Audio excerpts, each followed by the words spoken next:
어제 박 목사님이 저에게 리더 모임을 저녁 때 인도해 줄 수 있냐고 물어봤어요. 그래서 제가 너무 갑작스러워서 좀 힘들다 이렇게 말을 했거든요. 그래서 모인 다음에 할 것도 특별히 없고 할 말도 없을 것 같다 이렇게 말을 했는데, 오늘 얘기 들어보니까 어제 만약 모임을 가졌으면 여미 형제랑 저랑 둘이 했을 것 같다고 다 아무도 없어가지고 둘이 했을 것 같다는 얘기를 듣고 할 걸 그랬다라는 생각이 자매님 들었습니다. 사실 제가 오늘 예배를 함에 있어서 갑작스러운 부탁이라 거절당할 줄 알고 있었지만 1층에서 하면 안 되냐고 얘기를 드렸어요. 1층에서. 왜냐하면 여기 너무 넓잖아요. 너무 넓어서 저는요 이제 내가 목사가 돼야겠다, 이런 말 하는 거 싫어하지만 목사가 돼야겠다라는 생각을 한 다음에 교회를 꿈꾸잖아요. 교회를 어떠한 교회가 되었으면 좋겠다, 교회를 꿈꿀 때에 목사가 되기로 결심한 다음부터 꿈꾸던 교회들의 모습들이 있어요. 그 모습 중에 몇 가지가 있거든요. 구체적인 몇 가지가 있는데 여러분들 선뜻 동의가 안 되고 이해도 안 되는 것들이 많이 있습니다. 제가 꿈꾸는 교회 중에 하나는요. 근데 그 중에 하나가 뭐냐면 마이크 없는 거거든요. 마이크 없는 거. 그러니까 마이크가 없는 교회가 제가 꿈꾸는 교회예요. 그러니까 좀 옹기종기 그냥 모여서 마이크 없이 이야기를 들을 수 있는 그러한 공동체였으면 좋겠다라는 게 제가 꿈꾸는 교회고, 한 수년 전부터 그런 생각해왔고 지금도 마찬가지로 그런 교회를 여전히 꿈꾸는 제가 이 자리에 올라설 때마다 너무 불편하고 어색해요. 사실은. 그러니까 제가 꿈꾸는 이상과는 너무 다른 모습들을 하고 있어서 제가 볼 땐 지금 마이크 없어서 충분히 될 만한 인원일 것 같기도 한데 이렇게 좋은 마이크, 이렇게 감당 못할 좋은 마이크를 들고 이렇게 들진 않지만 사용한다는 것 자체가 좀 부담되긴 합니다. 그런데 제가 왜 그런 생각을 갖게 되었을까? 그러니까 제가 왜 마이크가 없는 교회를 꿈꾸게 되었을까? 어떻게 보면 좀 작은 교회잖아요. 작은 공동체잖아요. 이걸 어떻게 생각하게 되었을까를 가만히 거슬러 가보면요, 제 중학교 때 은사님의 영향이 커요. 저 중학교 때 은사님이 지금도 연락하고 지내시는데 저희들을 가르쳐 주실 때 제가 정말 귀에 닳도록 들은 얘기가 있어요. 무슨 얘기를 들었냐면 영향력 같은 소리 하지 마라 였어요. 그러니까 무슨 회사에 가서 무슨 영향력 끼친다는 소리 하지 말아라, 어떤 자리에 가서 무슨 뭘 발휘한다는 생각 좀 하지 말아라 라는 말들을 좀 원색적으로 많이 가르쳐 주셨거든요. 좀 그거를 지금 와서 이해하기 쉽게 설명한다면 이렇게 이해할 수 있을 것 같아요. 고지론에 대한 비판이셨어요. 고지론에 대한 비판. 고지론이 뭔지 많이들 알고 계시죠? 그러니까 어떤 위치나 어떤 사회적으로 봤을 때 높은 자리나 위치에 올라서 그곳 가운데서 영향력을 많이 발휘할 수 있는 위치에 올라서 영향력을 발휘하라는 게 고지론인데, 그거에 대한 옳고 그름을 지금 얘기하려고 하는 게 아니라 고지론이 뭔지도 배우기 전에 고지론에 대한 비판부터 사실을 들었어요. 그리고 한 20년간 제가 다니던 교회에서 제가 매주마다 들었던 설교의 핵심 내용은 뭐냐면, 꼭 그렇진 않지만 그렇게 들렸는데 뭐냐면 성공이 곧 죄인 설교를 20년간 들었어요. 그러니까 이 세상 가운데 와서 성공하고 돈 많이 벌고 이것들은 세상 사람들이 추구하는 가치관이기 때문에 잘못되었다는 설교를 한 20년간 계속 들었어요. 물론 동의하는 부분도 있고 동의하지 못하는 부분도 있지만 그것이 어느 순간 저에게 스며든 게 있단 말이에요. 그래서 사실은 사람들이 볼 때 좋다고 말하는 것, 크다고 말하는 것, 어떤 위치에 올라가는 것들에 대한 거부감이 제 안에 좀 자리 잡은 것 사실인 것 같아요. 그리고 이것이 제 안에 자리 잡은 게 저한테 꼭 불편하지만은 않아요. 그러니까 저는 이제 이게 맞는 옷이 된 거죠. 맞는 옷이. 그러니까 강단에서건 아니면 일반적인 대화에서건 누군가가 성공에 대해 얘기한다거나 아니면 뭔가 가진 것에 대해 얘기할 때 머리로는 당연히 이해하죠. 뭐 성공하는 게 죄인가? 죄 아니죠. 좋은 대학 가는 게 죄예요? 죄 아니죠. 하지만 마음 곧 한가운데에서 죄송해요. 좋은 대학 다니신 분들 많은데 제가 볼 땐 문제 뭐라 하는 게 아니라 마음 한가운데서 불편한가 약간 좀 그런 게 올라오는 게 사실이에요. 어쩔 수 없는 거 봐요. 제 몸에 새겨진 것들 때문에 말이죠. 그러니까 저는 그게 틀렸다고도 생각하지도 않고 맞다고 생각하지도 않고 그냥 저의 가치관이다 이렇게 생각하고 자라왔는데, 그러다 보니 저의 삶 가운데에서 무언가 빛과 그림자가 있듯이 문제가 있기 시작했습니다. 문제가. 그러니까 무슨 말이냐면 이런 거예요. 오직 믿음 막 있죠. 오직 믿음. 오직 믿음을 외치는 그 누구도 마음껏 방종되이 행동해도 된다고 이야기하지 않을 겁니다. 그렇죠? 그리고 그 말의 뜻은 그거의 의미를 담고 있지도 않을 거예요. 오직 믿음으로만 구원받습니다라는 말이 내 마음대로 내키는 대로 마음대로 행동하게 됩니다라는 말을 의미하지는 않지만, 그것이 우리들의 실제의 삶 가운데에서 마치 우리들의 어떤 행동도 용서해 주는 양 이해되는 경우들, 그리고 우리가 그것들을 변명처럼 쓰는 경우가 많잖아요. 마찬가지로 뭐 고지료에 대한 비판이든 아니면 영향력을 끼치는 것에 대한 비판이든 성공이고 죄에 대한 인식이든 뭐든 간에 그것이 저의 삶 가운데 어떠한 안 좋은 영향을 끼쳤냐면 대충 사는 거. 대충 사는 게 제가 약간 좀 이제 약간 생활화가 되는데 그게 영향을 좀 끼친 것 같아요. 그러니까 왜냐하면 저한테는 사실은 열심히 살아야 될 이유가 크게 없었어요. 좋은 대학을 가고 싶지도 않았고요. 좋은 직장을 가고 싶지도 않았고 학교 다닐 때 좋은 성적을 얻고 싶지도 않았습니다. 여러분들, 전 대학교 다닐 때 막 열심히 공부하는 친구들 보면은요, 부러운 마음과 동시에 한편으로 안타까운 마음과 또 진짜 어릴 적 마음으로는 한심한 마음도 좀 들기도 했어요. 아, 대학 와서 이 좋은 시기에 이 막 놀 것도 부족한 시기에 왜 시험 기간이라고 저렇게 도서관에 앉아서 이렇게 공부하고 있지? 라고 생각과 함께, 제 말이 옳다는 거 아니에요. 생각과 함께 학점 많이 받아서 뭐 하려고 그러지? 라는 생각들. 좋은데 취업하려고 하죠. 좋은데 취업해서 뭐 하려고 하지? 라는 생각들이 저의 마음을 저희 10대 때부터 20대 지금 30대까지 약간 지배하고 있는 경향 가운데 하나예요. 그것이 저에게 새겨졌습니다. 그러다 보니까 대충 살아요. 대충. 왜냐하면 무언가 이루고 싶은 목표가 없으니까 대충 살고 그냥 내가 할 수 있는 것 한해서 그냥 이 정도면 됐지 뭐, 이 정도면 됐지 뭐, 이렇게 약간 좀 이런 사람들로 살아가는 게 제가 좀 극복해야 될 과제이기도 하고 제 몸속에 새겨진 거기 때문에 제가 좀 어려워하는 점이기도 해요. 그런데 그냥 그런 생각을 해봤어요. 이스라엘 백성들이 이집트에서 종살이 할 때는 저보다 훨씬 더 비교도 안 되게 그러지 않았을까? 그러니까 종살이를 430년간 했단 말이죠. 종살이를. 그들의 삶 가운데에서 열심히 살아야 될 동력이 있었을까요? 그러니까 열심히 살면 뭔가 인생이 펴지나? 저는 열심히 살아서 인생이 펴져도 무슨 의미가 있는가? 라는 생각 때문에 대충 사는 게 약간 좀 이렇게 고쳐야 될 습관처럼 몸에 배겨졌다면, 그들은 오히려 저보다 더욱더 안 좋은 입장에 선 거죠. 왜냐하면 열심히 살아도 달라지는 게 없어. 열심히 살면 좋은 대학 갑니까? 좋은 데 취업합니까? 부자가 될 수 있습니까? 삶이 좀 펴집니까? 아니잖아요. 그러니까 아마도 그들은 그냥 대충 사는데 너무나도 길들여졌던 사람들이었을 거예요. 그런데 하나님이 그들을 부르셨던 거죠. 저는 그렇게 생각합니다. 왜 하나님께서 그들을 10가지 재앙, 정말 초자연적인 재앙, 기적으로 그들을 인도하시고 홍해를 가르는 기적으로 인도하셨을까를 생각해 봤을 때에 이러한 이유도 있지 않았을까. 무슨 말이냐면 그들의 인식 가운데에서 나라는 존재가 뭐 의미 있겠어? 내가 그냥 이렇게 살다가 죽는 인생이지 뭐. 나는 노예인데 우리 엄마가 노예였고 우리 할아버지가 노예였고 우리 할아버지가 노예였고 거슬러 올라가라면 총리였다고는 하지만 그것은 우리들의 삶과 너무나도 거리감 있는 이야기고, 지금 나도 노예고 내 아들도 노예일 텐데 열심히 살아도 의미 없지 라고 생각하는 그들의 마인드를 하나님은 바꿔줄 필요가 있었지 않았을까 생각을 하는 거예요. 너희들은 그냥 그렇게 노예처럼 살다가 노예처럼 죽을 존재가 아니야. 너희는 이제 내가 내 장자로 삼을 존재야라는 것을 그들에게 알려줄 필요가 있었을 거다 생각을 하는 거죠. 그리고 그거에 대한 방식으로 내가 너희들을 구원함에 있어서 10가지 아니 100가지 재앙으로도, 나는 말도 안 되는 더 큰 재앙으로도, 더 큰 기적으로 너희들을 구원할 수 있어. 홍해가 아니라 태평양을 갈라서도 너희들은 구원할 가치가 있는 존재야 라는 것을 그들에게 알려줄 필요가 있지 않았을까라는 생각을 하게 돼요. 그들은요, 자기의 삶을 매우 가볍고 하찮게 여겼을지 몰라요. 종이었으니까, 노예였으니까. 하지만 하나님의 시선은 아니었거든요. 하나님의 시선은. 그러니까 그거를 묵상해 볼 때에 저는 저의 마인드를 좀 뜯어 고쳐야 한다고 생각하는데, 저만이 아니라 우리 모두가 다 삶을 대하는 태도를 좀 바꿔야 되지 않을까 생각을 한다는 거죠.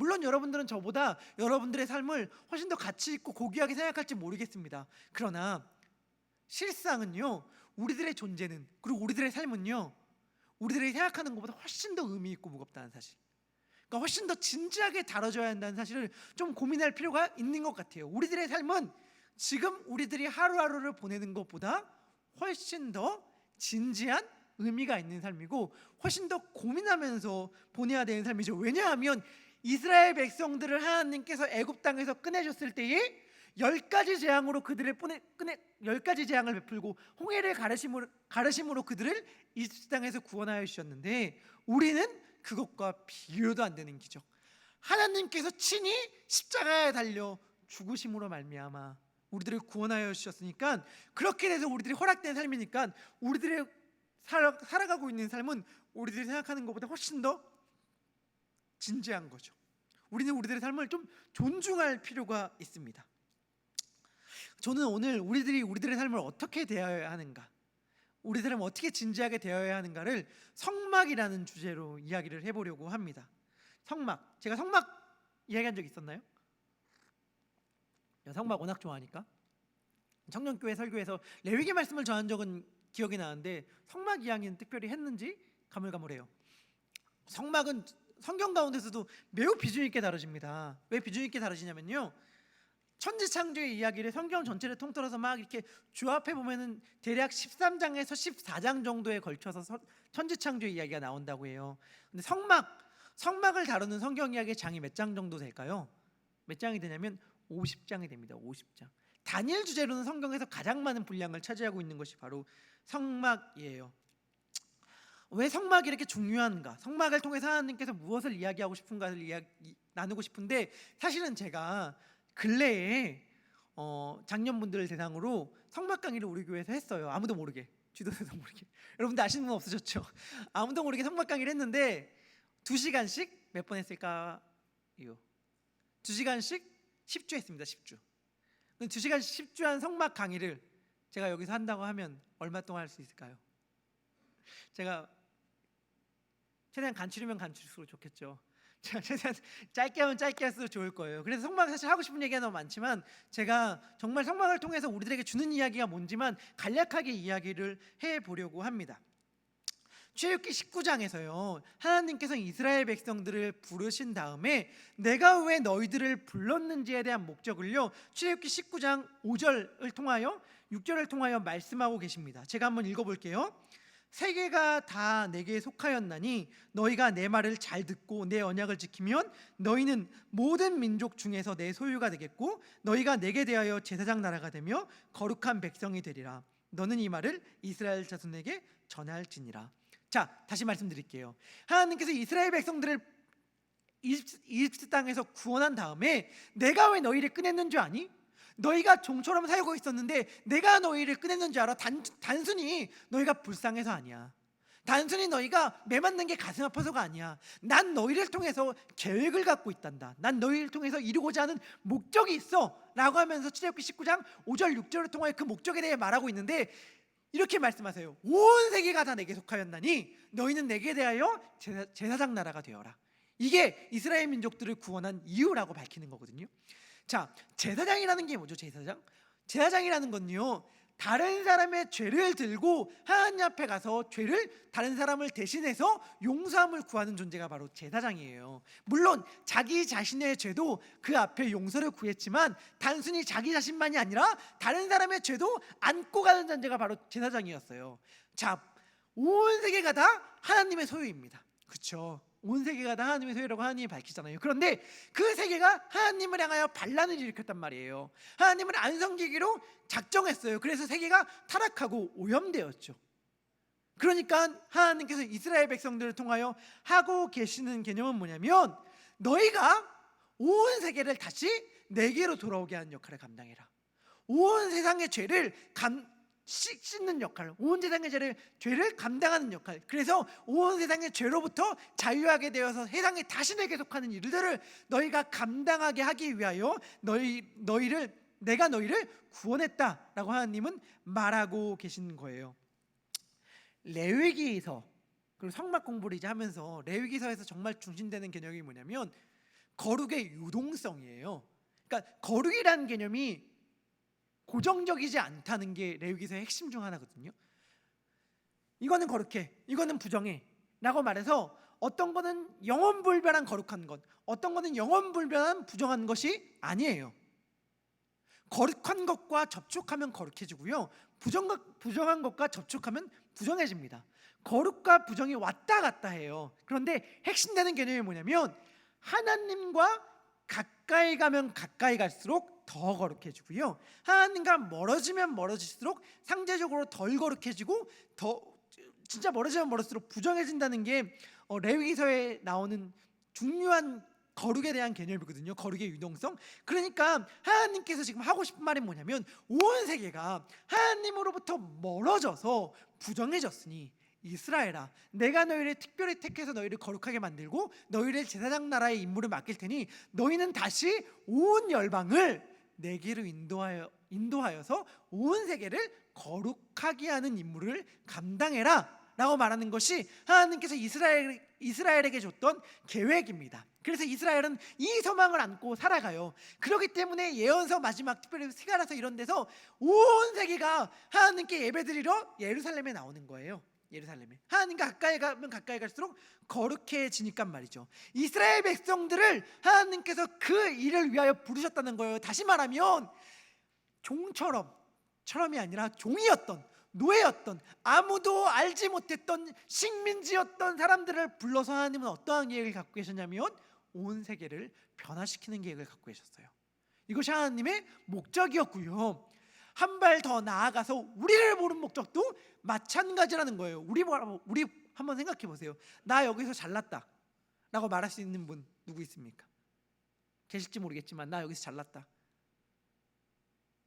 있어요?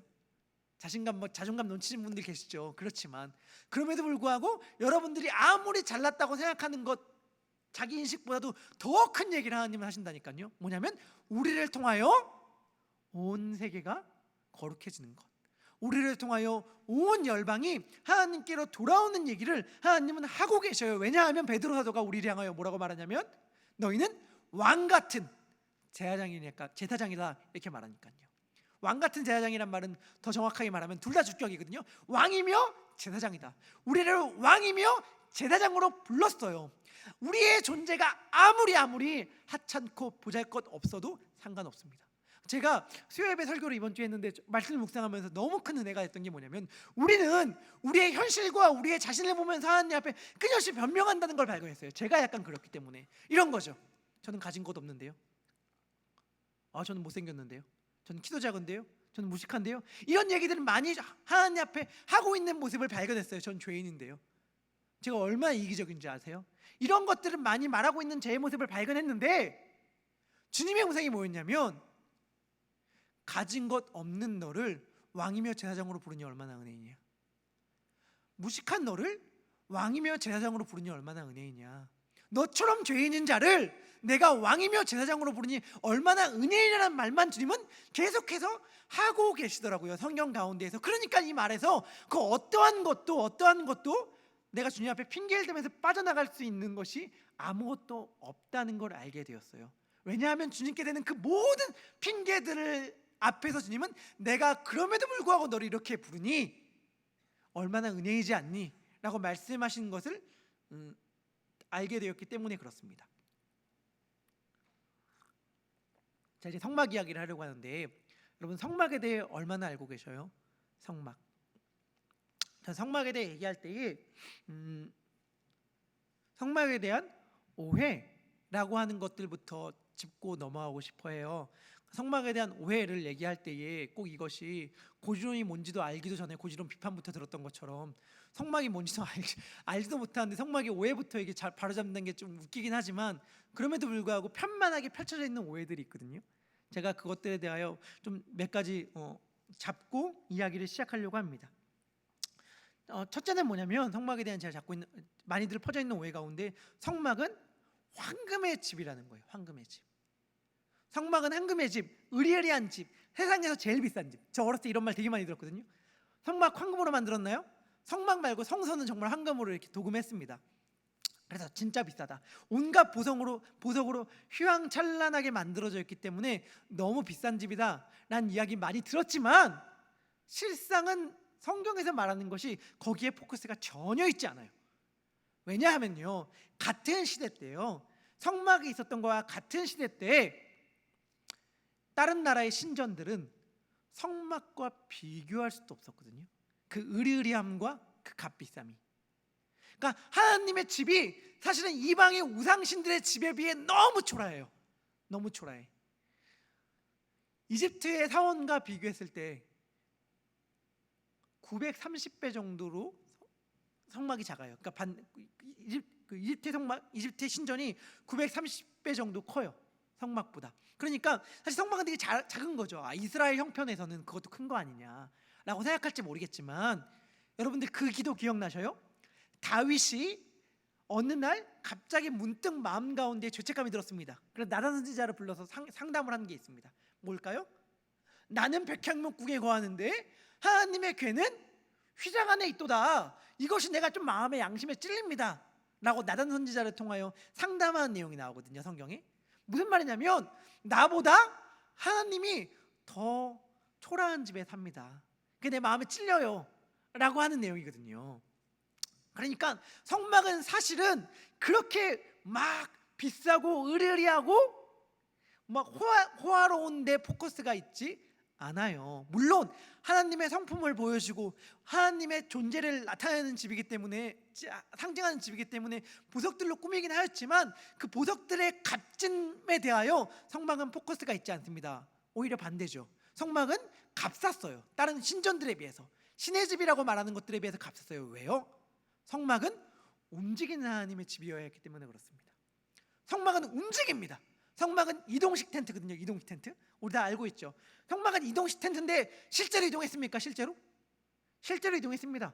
광야에서 42번, 적게 보는 사람은 41번, 그러니까 41번이나 42번 정도 광야에서 계속 이동을 해요. 실제로 이동했던 집이었기 때문에 그렇게 막 으리으리하게 질 수가 없었어요. 그러니까 사실은 성막에 대해 우리 포커스를 가질 건 뭐냐면, 으리으리함이 아니라 움직이는 데 포커스를 성막은 맞춰야 됩니다. 또 하나, 성막에 대해서 갖고 있는 대표적인 오해죠. 뭐냐면, 대제사장의 옷에는 방울이 달려 있어서 움직일수록 소리가 딸랑딸랑 난다. 맞을까요? 틀릴까요? 맞아요. 대제사장의 옷의 밑에는 방울이 달려 있습니다. 금방울과 석류가 번갈아가며 달려 있어요. 그래서 움직일 때마다 소리가 나요. 그 소리를 듣고 지성소에는 대제사장밖에 못 들어가는데, 소리가 안 나면 대제사장이 하나님께 죄를 지어 죽은 것이니 뭐 끈 같은 걸 묶어가지고 끄집어내서 시체를 처리했다 라는 말은 맞아요? 틀려요? 틀려요. 그건 성경에 나와 있지도 않고 중세 가톨릭에서 만들어낸 전설이라고 하는데, 실제로 그 출처도 불명확합니다. 그리고 이건 성경적으로 완전 잘못된 말이에요. 왜냐하면 대제사장이 1년에 딱 하루 지성소에 들어갈 수 있는 날이 있었는데, 그날은 방울 달린 옷을 입고 들어가지 않았거든요. 방울 달린 옷을 입고 들어가지 않았기 때문에 소리가 날 리가 없어요. 어차피 안 나요. 방울 달린 옷은 어디까지 들고 들어가냐면, 성막의 지성소 앞에 성소라는 방이 하나 있었는데, 그 성소의 방에는 방울 달린 옷을 입고 들어갔거든요. 근데 그 성소는요, 다른 제사장들도 들어갈 수 있는 공간이었어요. 그렇기 때문에 죽었으면 보고 알아요. 보고 소리 들을 필요 없어요. 그렇기 때문에 소리가 나면은 소리가 안 나면 죽은 줄 알고 끈으로 끄집어냈다, 뭐 이런 것들은 성막에서 갖고 있는 대표적인 오해라고 볼 수 있습니다. 세 번째 오해 하나 더 이야기하고 말씀드릴게요. 뭐냐면, 성막은 기본적인 재료 중 하나가 조각목이라는 거거든요. 조각목이라고 번역되었는데, 이것이 이렇게 얘기를 해요. 흔히 그러니까 오해를 일으키는 번역이고, 아카시아 나무인데, 아카시아 나무는 가구를 만들기에 적합하지 않은 나무이기 때문에, 조각목은 뭔가 미운 그리스도의 인성을 상징한다, 뭐 이런 말들을 종종 하긴 하는데, 이것도 잘못된 오해라고 저는 생각합니다. 그렇게 배웠고요. 뭐냐면, 아카시아 나무긴 한데 우리가 흔히 아는 아카시아 나무는 아니에요. 중동 지방의 시뜬나무라는 것을 그렇게 번역한 건데, 중국에서 먼저 번역한 나무를 우린 조각목이다 이렇게 번역했는데, 제가 그냥 복잡한 이야기입니다. 생략하고 이렇게 얘기를 할게요. 조각목 나무를요, 그리스어 성경, 다시 표현하면 예수님이 봤던 성경, 예수님 당시엔 그리스어 성경을 봤는데, 예수님이 봤던 성경은 뭐라고 번역을 했냐면, 조각목 나무를요, 썩지 않는 나무로 번역했어요. 썩지 않는 나무. 왜냐하면 그 나무가 그만큼 내구성이 강하고 튼튼했기 때문이거든요. 썩지 않는 나무로 번역한 성경을 예수님이 보았는데, 썩지 않는 나무는 자연적으로 하나님을 믿는 사람들에겐 생명나무를 연상시키는 용어거든요. 그렇기 때문에 사실은 성막에 쓰여져 있던 가장 대표적인 나무는 뭐 그리스도의 볼품없는 인성을 상징한다고 하기보다는 영원 생명나무를 상징한다라고 보는 게 더 합당합니다. 성막은 일단 그렇게 생명나무를 상징하는 튼튼한 썩지 않는 나무라고 번역된 나무로 만들어진 것이 바로 성막이었어요. 자, 성막에 대한 그림이 여러분들 머리 가운데 있는지 모르겠습니다. 여러분들 성막 혹시 보신 적 있거나 그림으로나 사진으로나 아니면 체험전 같은 거 가본 적 있으세요? 저는 성막 체험전을 한 2번 가봤거든요. 2번 가보고 성막 모형도 제가 직접 만들어 봤기도 했고요. 그렇게 했는데 성막에 대한 그림, 성막은 직사각형이에요. 직사각형으로 되어 있어서 동쪽에 문이 되어 있습니다. 동쪽의 문을 통해서 들어오면요, 문은 오직 하나, 동쪽밖에 없습니다. 동쪽의 문을 통해서 들어오면 문은 대략 10m 정도 크기인데 맨 앞에 뭐가 있냐면 번제단이라는 것이 있어요. 거기에 번제단에서 하나님께 드릴 제물들을 태우는 역할을 하는 게 번제단이 있거든요. 번제단은 토단, 흙으로 만든 기판이라고 말해서 좀 높게 쌓아놓은 곳 위에 있었을 거예요. 계단은 성막에서 하나님께서 계단은 금지하셨기 때문에 비스듬한 경사로로 만든 곳 위에 있었습니다. 계단은 아마 제사장이 하체를 보일 위험이 있었기 때문에 금지하셨을 거예요. 번제단이 있었고요. 번제단은 들어가자마자 정면에 있고 동쪽 문을 중심으로 북쪽에 짐승을 잡는 공간이 있었어요. 송아지나 염소를 잡는 공간이 북쪽에 있었어요. 자, 그리고 소는 어디 잡는지 정확히 성경에 나와 있지 않지만 여튼간 들어가면 번제단이 있고 짐승 잡는 곳이 북쪽에 있었습니다. 거기서 한 발짝 더 들어가면 뭐가 있었냐면 물두멍이라고 해서 손을 씻는 곳이 있었어요. 손만이 아니라 제사장이 목욕까지 했을 거라고 보는데 큰 물두멍이 있었습니다. 그 물두멍에서 손을 안 씻고 성소라는 곳에 들어가면 죽임을 당하였어요. 물두멍부터 제사장만 이용할 수 있었는데 물두멍에 이제 레위인과 제사장이 손을 씻습니다. 그 다음에 뭐가 있냐면 성막이라는 건 큰 뜰이에요. 뜰, 울타리 쳐져 있는 뜰. 그 안에 집이 있거든요. 그 집은 성소라고 불렀습니다. 성소는 크게 2부분으로 나눠져요. 2부분. 성소에 들어가면요, 그냥 성소 혹은 내성소라고 부르는 장소가 있고요. 그 안쪽 방이 우리가 흔히 아는 지성소라고 부르는 곳이에요. 성소는 지성소의 2배 크기입니다. 즉 성소를요 딱 3등분을 해서 앞에 2칸이 성소, 뒤에 한 칸이 지성소라고 생각하시면 돼요. 성소에 딱 들어가면 뭐가 있냐면 남쪽에 등대가 있고 송금 등대가 있고 북쪽에 떡상이 있고 정면에 분향단이 있습니다. 남쪽에 등대, 떡상, 분향단. 떡상에 떡이 12개 있었는데 이거 먹었던 겁니다. 매 안식일마다 먹었습니다. 분향단이 있고 그 분향단 뒤에 지성소가 있고 지성소 안에 법궤가 있었어요. 언약궤라고 말하는 법궤. 그 언약궤 안에 2돌판, 십계명의 2돌판이 있었고 만나다면 항아리가 아론의 쌍난 지팡이, 그리고 율법책은 언약궤 안에 있었느냐 밖에 있었느냐 옆에 있었느냐 말들이 분분하긴 하지만 여하튼간 언약궤가 그곳에 있었습니다. 자, 다시 한번 그림 그려볼게요. 동쪽에서 문을 들고 들어갑니다. 뜰이 나옵니다. 뜰에는 번제단과 물두멍이 있어요.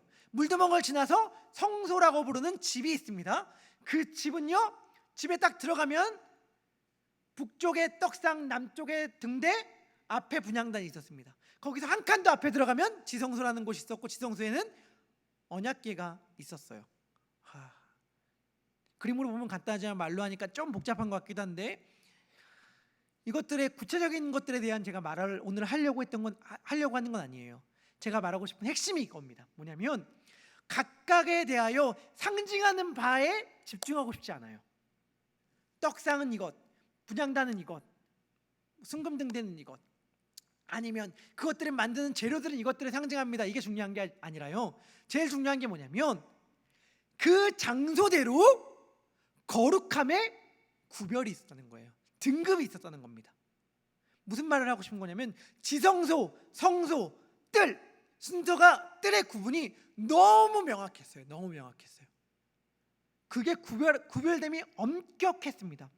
엄격하게 성막의 거룩함이 차등되었거든요. 성막의 가장 중요한 특징 2가지가 뭐냐면요, 성막의 가장 중요한 특징 2가지는 하나는 이동성이고 하나는 거룩이 차등된다는 거예요. 거룩의 차등성. 성막에서 이동성이 얼마나 중요했는지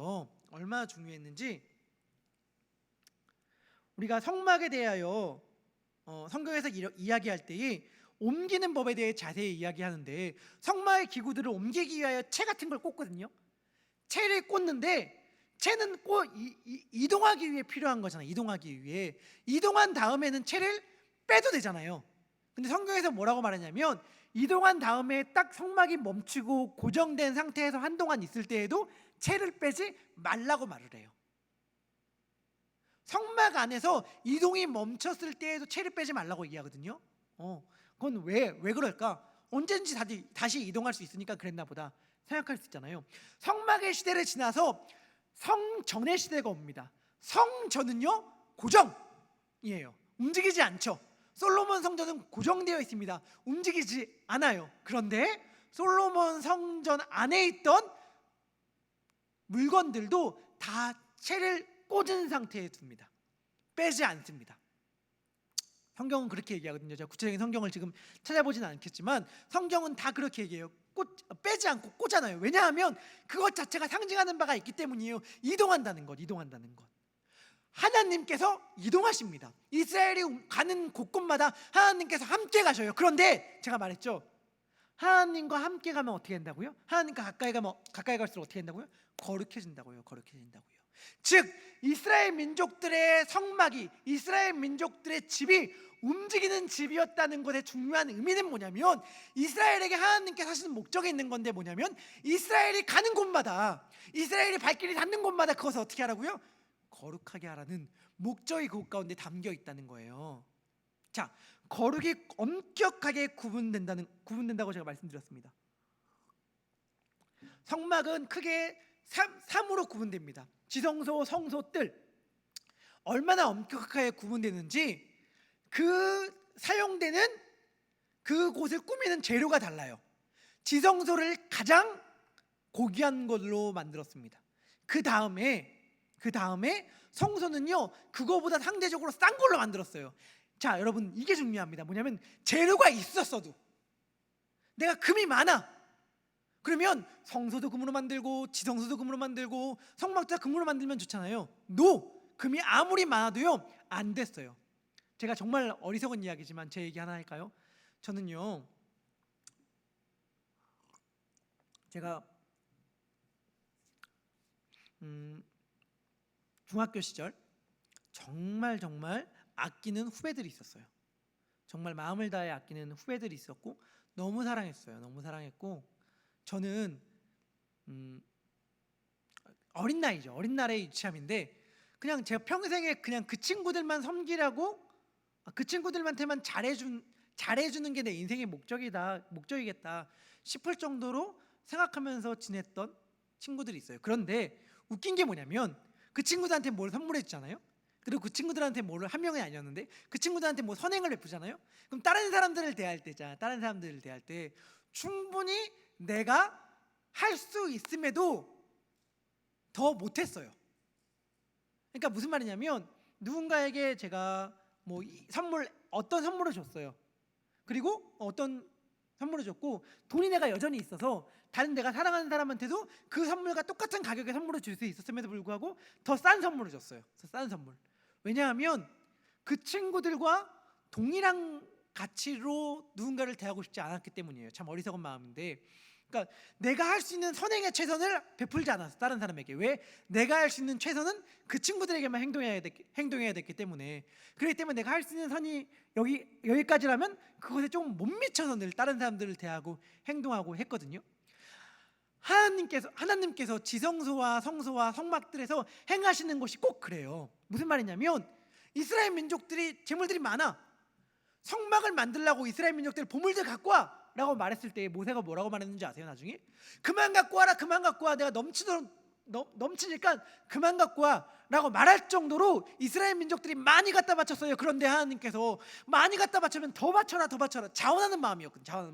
어차피 자원하는 마음이니까 더 바치라 말한 다음에 울타리도 이렇게 좋은 것, 뭐 성소도 이렇게 좋은 것, 번제단도 이렇게 좋은 것으로 만들면 됐을 텐데 일부러 안 그랬어요. 구별을 지어 보여주었거든요.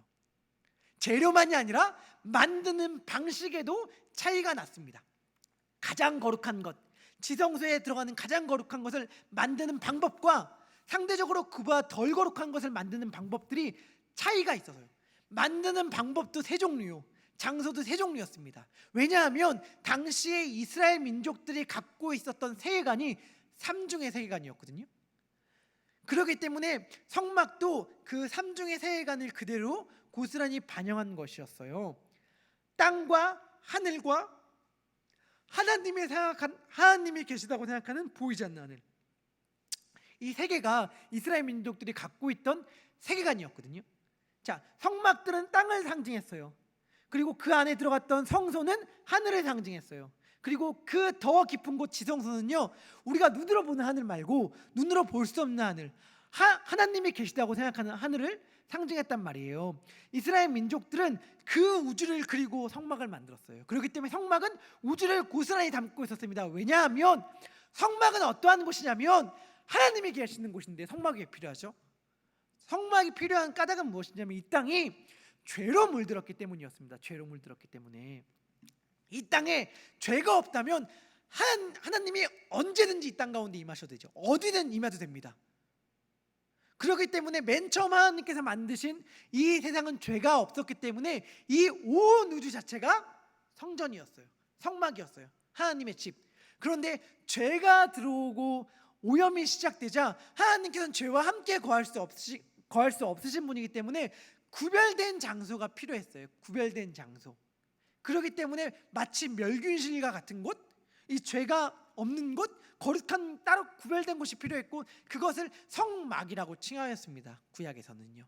그 성막은요, 그렇기 때문에 하나님이 얼마나 사람을 만나고 싶어하는지를 보여주는 장소였어요. 하나님이 사람 안 만나면 그만인데 사람을 너무너무 만나고 싶어, 내가 너희들과 너무너무 교제하고 싶기 때문에 내가 집을 하나 만들었으면 좋겠다라고 말하는 그 집이 바로 성막이었습니다. 자, 그런데 성막의 가장 거룩한 곳, 제가 성막의 구별이 엄중하다고 얘기했잖아요. 성막의 가장 거룩한 곳이 지성소였거든요. 지성소의 가장 거룩한 것이 지성소였는데, 이 성막은요 대제사장과 일치합니다. 즉 성막이 상징하는 바가 대제사장의 의복도 되게 복잡한데 일치해요. 무슨 말 하고 싶은 거냐면, 성막이 직사각형이라고 했잖아요. 직사각형. 성막의 직사각형을 쭉 이렇게 세우면요, 성막을 이렇게 쭉 이렇게 세우면 대제사장이 입은 옷과 일치합니다. 무슨 말이냐면, 성막의 맨 끝이 흰 세아포인데 대제사장의 맨 다리, 맨 안쪽에 맨 밑에 보이는 곳이 흰색 옷,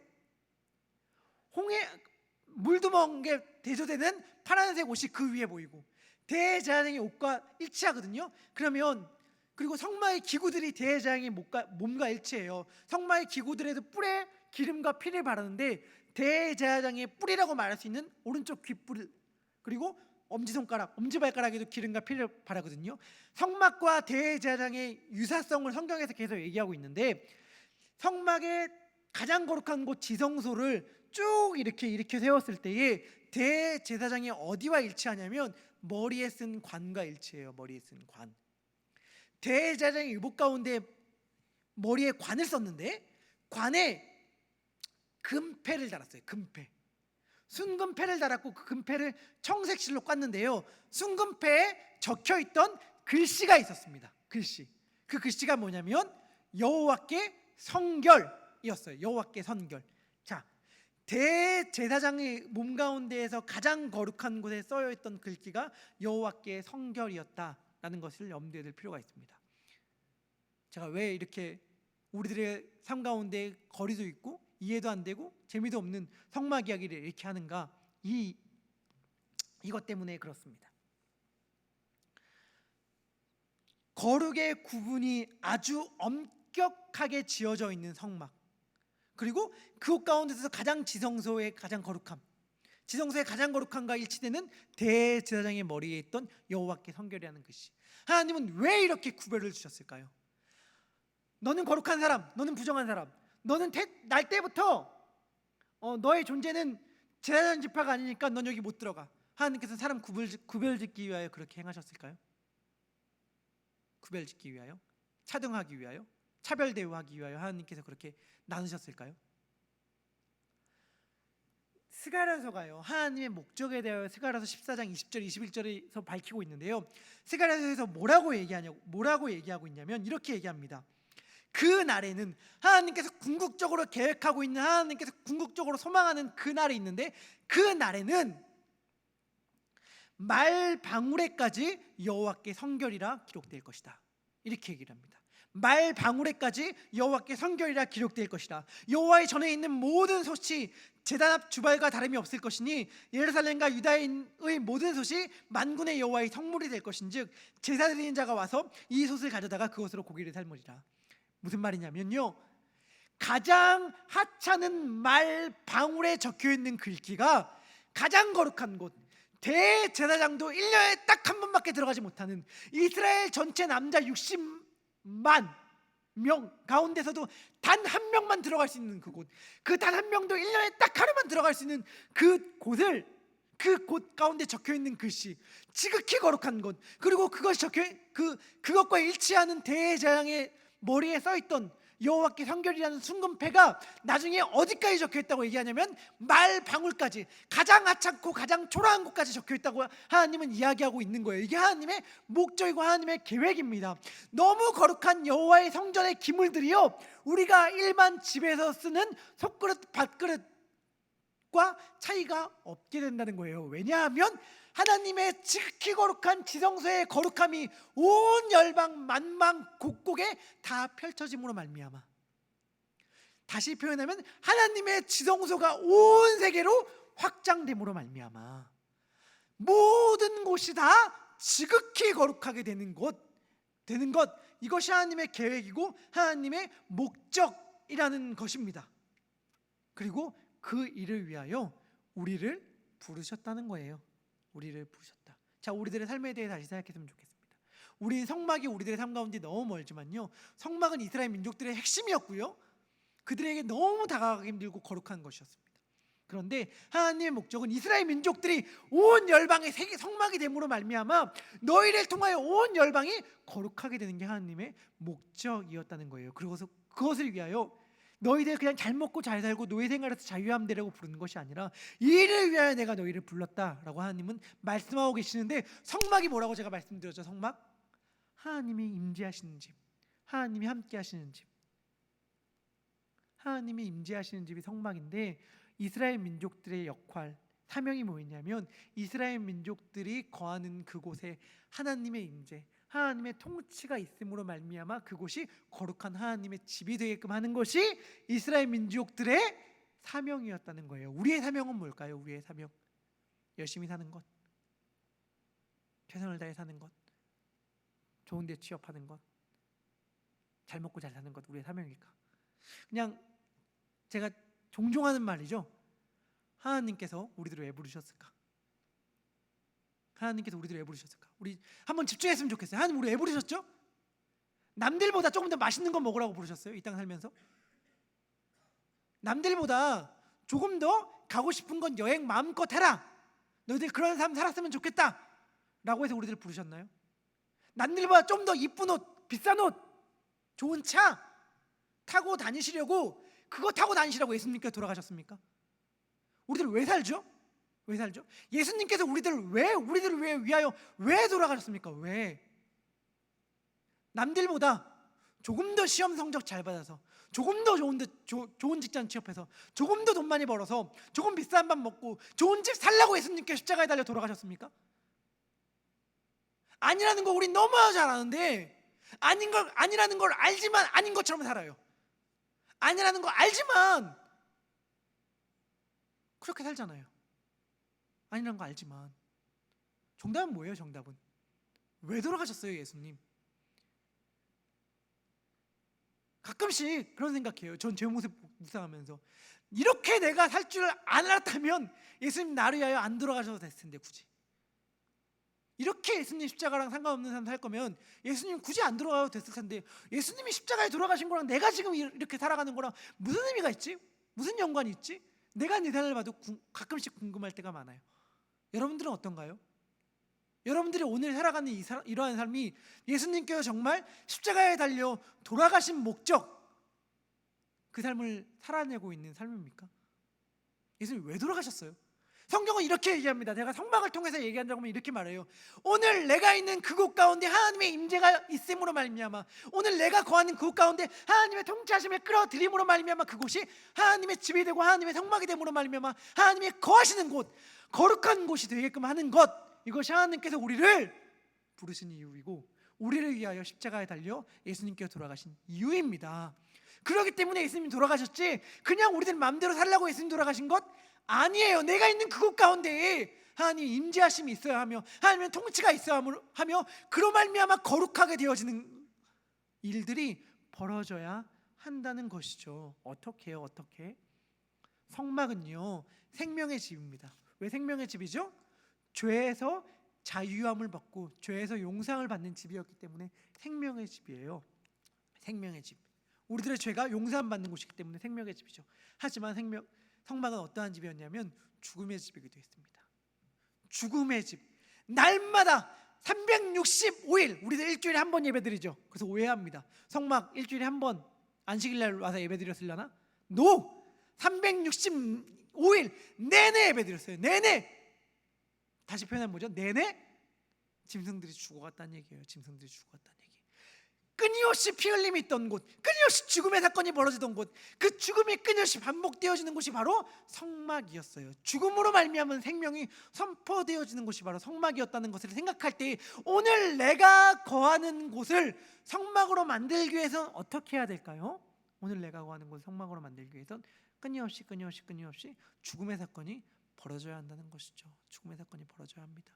내가 끊임없이 죽어져야 해요. 내가 끊임없이 나를 십자가에 못 박는 사건이, 그리스도와 함께 내가 끊임없이 십자가에 못 박히는 사건이 벌어져야 합니다. 그것으로 말미암아 내가 있는 그곳이 성막이 되는 거예요.